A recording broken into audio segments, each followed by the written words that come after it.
താമസം, ജോലി, അതിർത്തി സുരക്ഷാ നിയമങ്ങൾ എന്നിവ തെറ്റിച്ചതിന് ഒരാഴ്ചക്കിടെ 20,666 വിദേശികൾ സൗദി അറേബ്യയിൽ അറസ്റ്റിലായി. താമസ നിയമങ്ങൾ ലംഘിച്ചതിന് 14,805 പേരും അനുവാദമില്ലാതെ രാജ്യത്തിന്റെ അതിർത്തി കടക്കാൻ ശ്രമിച്ചതിന് 3,860 പേരും തൊഴിൽ സംബന്ധമായ നിയമലംഘനങ്ങൾക്ക് 2,002 പേരുമാണ് അറസ്റ്റിലായത്.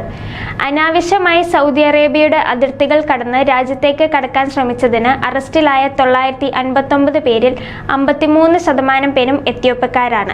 ഇവരിൽ 44% പേർ യമനികളും 3% മറ്റ് രാജ്യക്കാരുമാണെന്ന് അധികൃതർ തന്നെ റിപ്പോർട്ടിൽ വ്യക്തമാക്കി.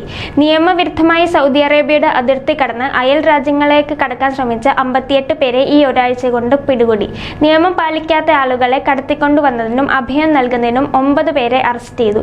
ഇത്തരം സംഭവങ്ങൾ നേരത്തെ തന്നെ അധികൃതർ മുന്നറിയിപ്പ് നൽകിയിരുന്നു. കടുത്ത ശിക്ഷയാണ് ഇങ്ങനെ പിടിയിലാകുന്നവർക്ക് സൗദി അറേബ്യയിൽ നേരിടേണ്ടി വരുന്നത്.